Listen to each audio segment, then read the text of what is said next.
See how white that mouth is? That white flesh?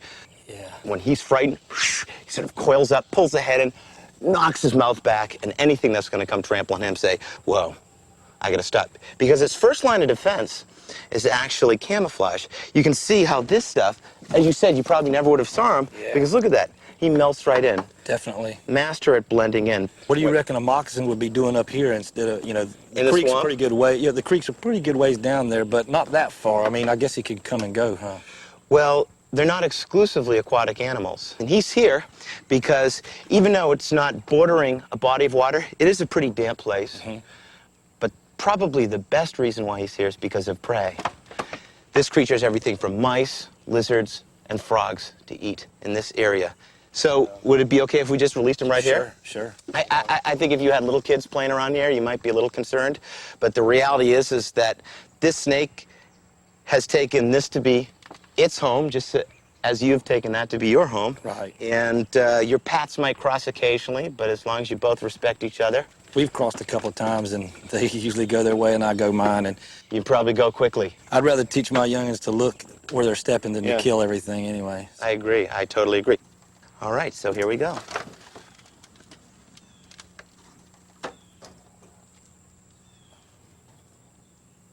See that?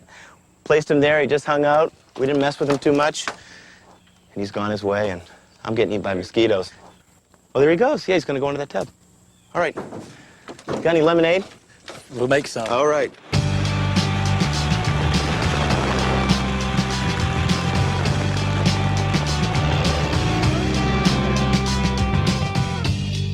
A 160 miles to the south of JJ's farm is a slice of pristine Florida habitat, and it's only minutes from Orlando. Beautiful lake, isn't it? Lake Tohopekaliga, and as you see, every time I walk, this intense organic odor comes from somewhere in this area. And no, it's not what you think. It's coming from this lake. Extremely organic, lots of natural gases. Not from me, but from the lake. As I walk, the bubbles come up, methane and stuff like that. Now, there's a very interesting study being conducted here. It's a cooperative study. We have researchers from the University of Florida working here, looking at all sorts of stuff. And one of those things they're looking at is the very interesting creatures. And to find that creature, we've got to go check out these traps. Nothing.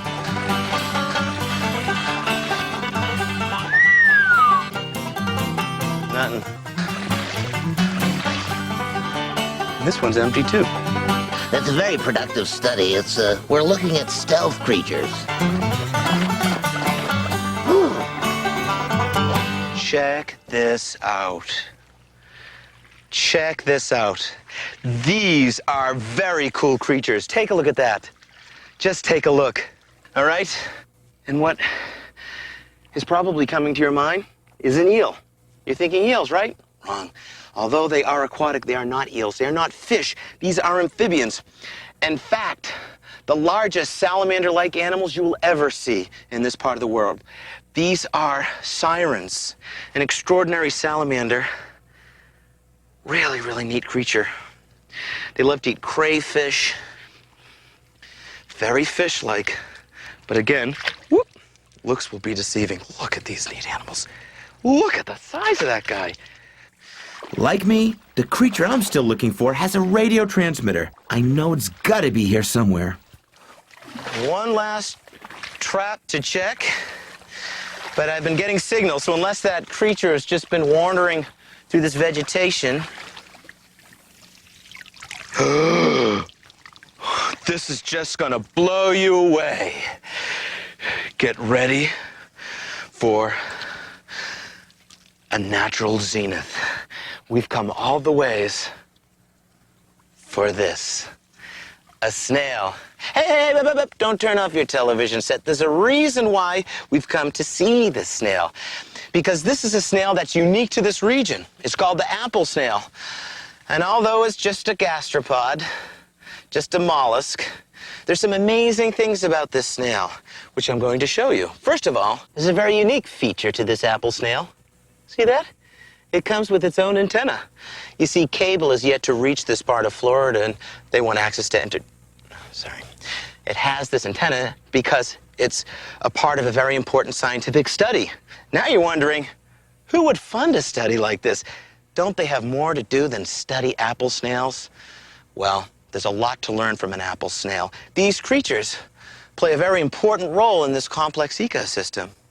And perhaps the greatest role they play is as a source of prey to one very important bird of prey, the snail kite.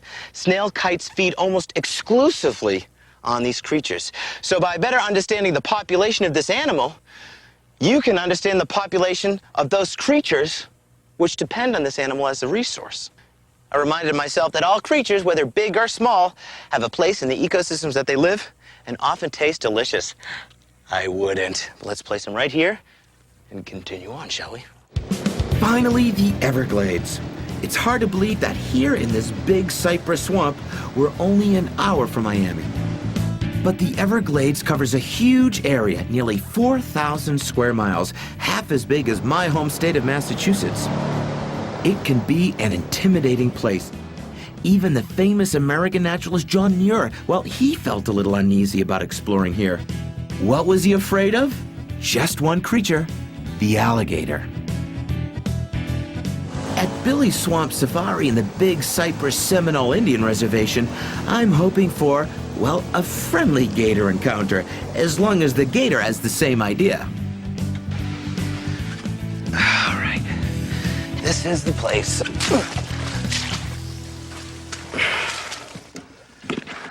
You're gonna like this. I think this is the area where the nest is. And I've been told to look in this thatch of palmetto, or palm, this stuff. Oh, this will slice you up. Now, I'm not too worried about being attacked. Only joking. I'm not too worried about being attacked because the gator that was here, she's abandoned the nest. And here's the nest. Look at this. Look at this right here. The reason why the female has left it, well, probably has to do with the extreme floods we've had in this region. Now, this is a wetland. It's used to having a lot of water.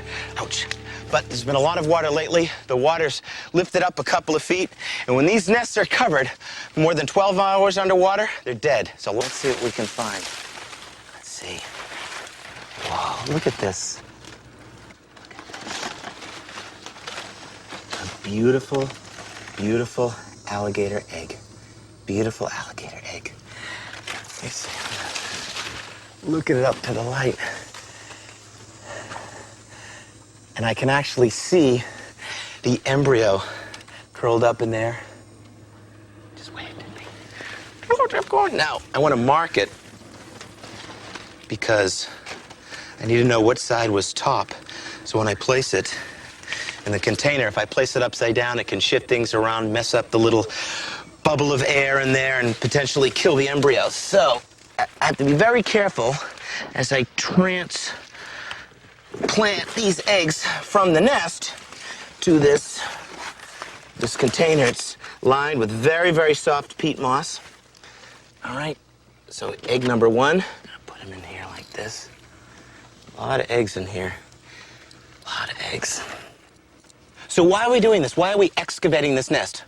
Because we have to remember, where were alligators 20 or 30 years ago? They were this close to extinction. We have to do everything we can to conserve this species. A nest is in jeopardy, and we're salvaging the eggs. Let's go.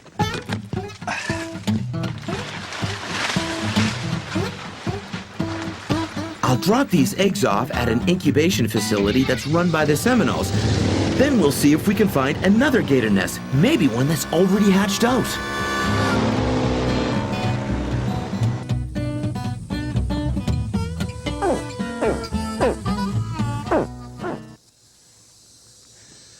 Right there is an active alligator nest.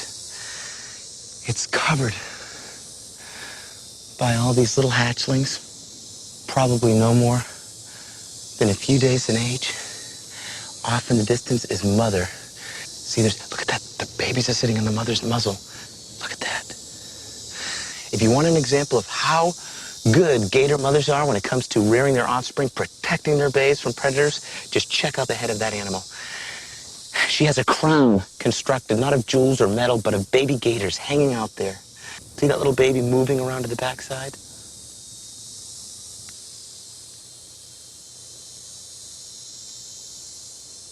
She's looking right at me. She's not taking her eyes off of me. What I want to do is sort of check out this nest. I want to just see if there's anything in there. Maybe there's some eggs that haven't hatched. Look at that. It's like a compost heap. Ooh, look at that. There's an egg. There's an egg right there. See that? That's an egg.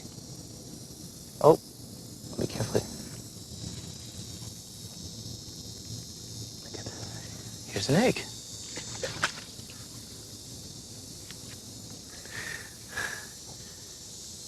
Hopefully she's not moving any closer.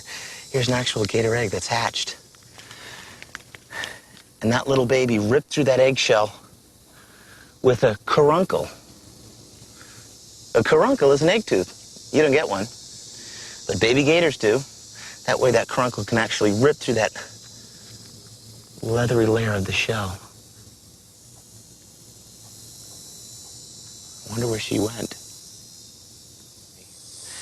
There are probably 30 or 40 hatchlings in this area.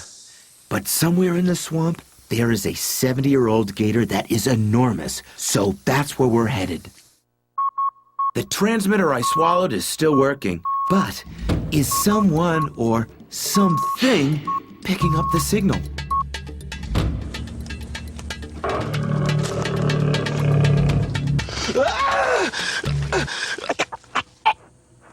Only joking.